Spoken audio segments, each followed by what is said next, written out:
سنة 2023.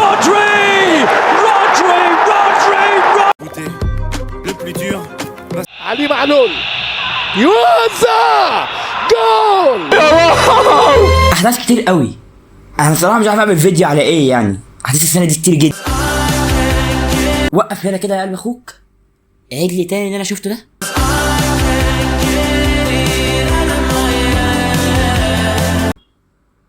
هو ده. طب خلاص يا جماعة، فيديو النهاردة ثرو باك عن النسخة الهوليودية من المنيا، وهي الريسل منيا 39، أو في وجهة نظري أنا آخر منيا عظيمة وآخر منيا تحت الإدارة المكمنية. فيلا نشوف منيا 39 بتقول إيه. افتتحنا الطريق للمنيا بكودي رودز بطل الرامبل ومتحدي رسمي لرومان رينز في المنيا، وفي نفس الرامبل دي سامي زين انقلب على رومان رينز والبلاد لاين عشان ينقذ صاحبه كيفن اونز.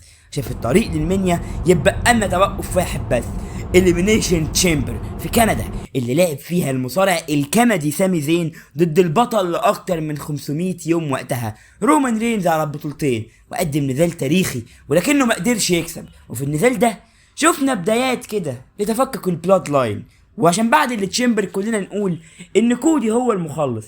وفي نفس العرض اوستن ثيوري احتفظ ببطولة الولايات عشان يدخل المنيا كبطل.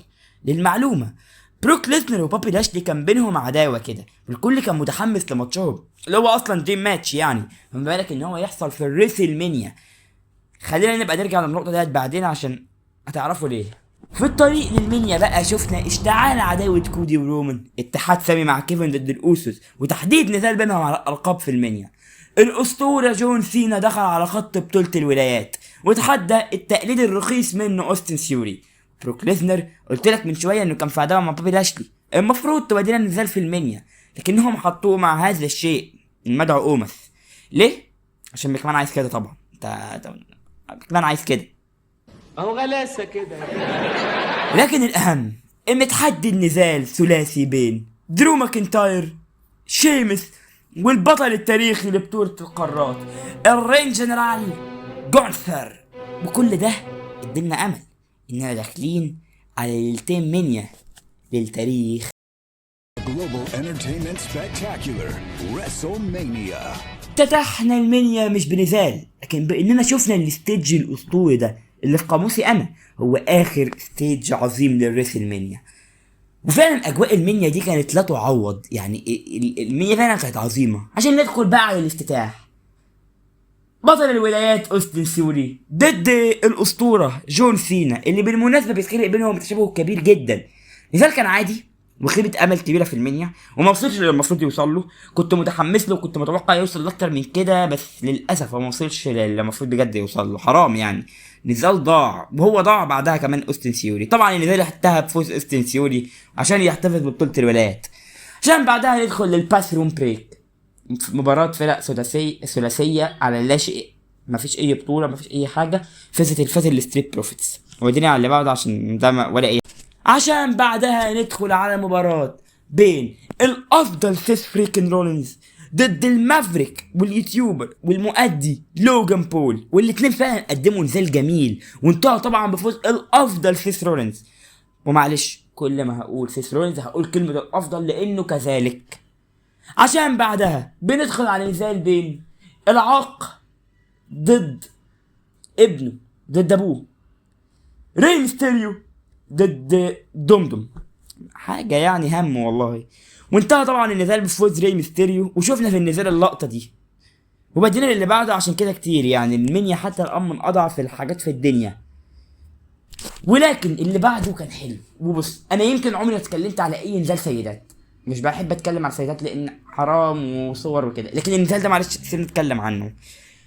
شارلوت فلير ضد الريا ريبلي، نزال اسطوري، عظمه يعني مش عايز انصحك تتفرج عليه علشان انت هتشيلني ذنوب، بس النزال فعلا اسطوري وعظيم جدا، عظيم لابعد درجه ممكنه. الاتنين قدموا عظمه فيه بجد، واخد تقييم قوي جدا بالنسبه لفئه السيدات. بس ده اللي كان عندي النزال دوت يعني. بعدها ندخل على الباس روم بريك بارت 2، استظراف بات ماكافي مع زاميز. حاجه والله. بص انا اكره المانيا، واحب اقول ان بسبب عدم وجود هذه اللقطات الغريبه دي. لكن سيبك من كل ده، عشان ده وقت المين ايفنت. اتس مين ايفنت تايم. نزال فرق بين الاوسوس وسامي زين وكيفن اوينز على بطولة الاندسبيوتد تاك تيم، والفرقتين قدموا عظمة. نزال تاريخي بكل ما تعنيه الكلمة، حكاية القصة من الفريقين بطريقة تاريخية، وسامي نجح ينهي القصة وينتقم لنفسه بعد اللي شافه من البلاد لاين، وانهى فترة الاوسوس التاريخية بالبطولة مع صاحبه الاسطوري كيفن اوينز اللي وحشني اوي. وفي قاموسي انا دي كانت اخر فتره حلوه لسامي زين، بعدها بقى كرنج. دلوقتي هو كرنج جدا، هو اذا كان هو او جي يعني، وجيمي والله. دي كانت اخر فتره حلوه ليه. ومعلش سيبني قبل ما اقفل بس صفحه الليله الاولى تريبيوت للاسطوره بالنسبه لي، اسطوره الجيل دوت بالنسبه لي، الاسطوري بجد كيفن اونز، اللي اتظلم، المظلوم الاسطوري المظلوم اللي ممكن يعتزل، بس عمري ما هنسى كيفن اونز. كيفن اونز صعب يتنسى، مصارع قوي جدا يا جماعه، مصارع اسطوري، وهنعمل ان شاء الله قصه حياته في وقت ان شاء الله يعني، عشان تنتهي الليله الاولى للمنيا على هذا الشكل، ونستنى كلنا الليله الثانيه او الليله المعروفه بليله سقوط رومان رينز.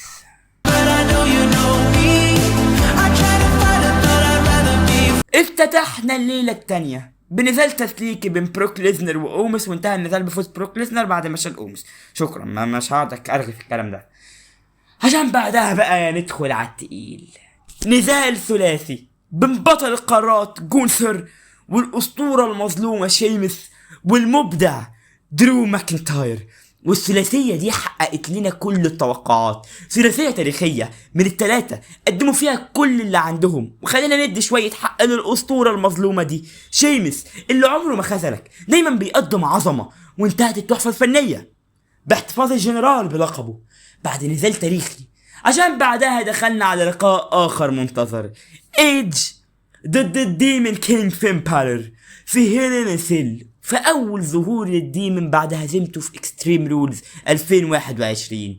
نزال كان الامل منه فوز الديمن باول نزال مهم ليه في الدبليو دبليو اي اخيرا، وياخد بدل الدفعه المستحقه، وفعلا ده اللي حصل وفاز ايدج.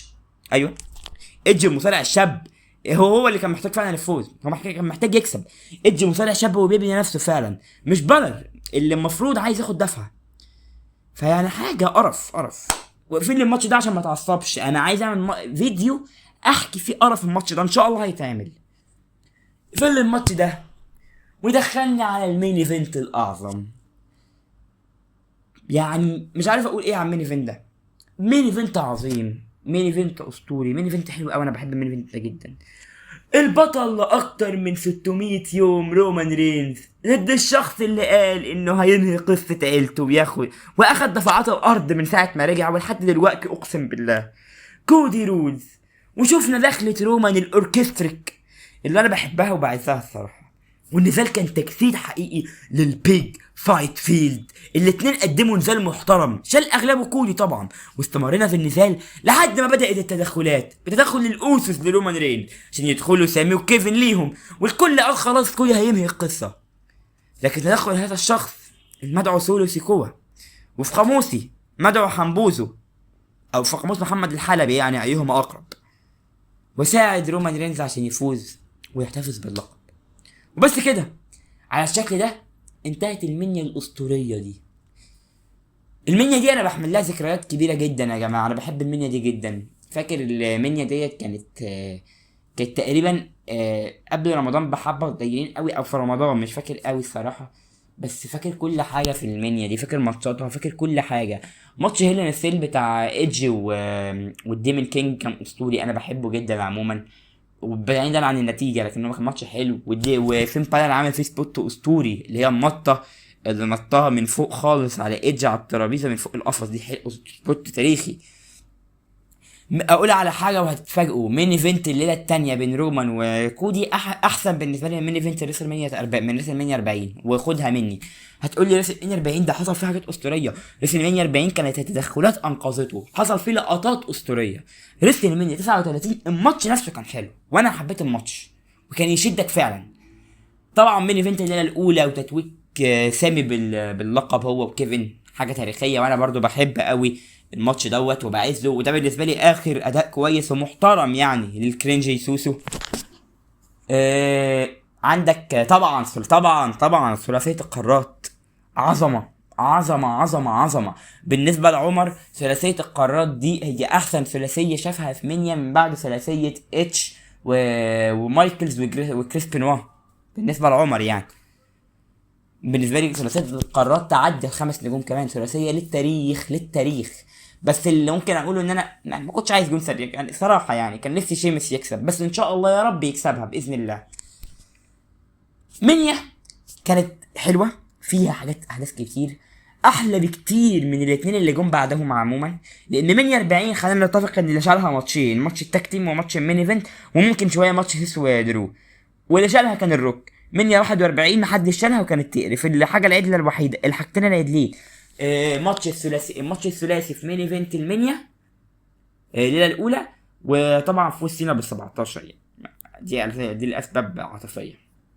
وبس كده، ده اللي كان عندي النهارده، كان فيديو خفيف كده حبيت اتكلم عن المنيا دي. قولوا لي لو حابين اكمل في سكسس ثرو باك. بس كده، دي نهايه الكلام. سلام.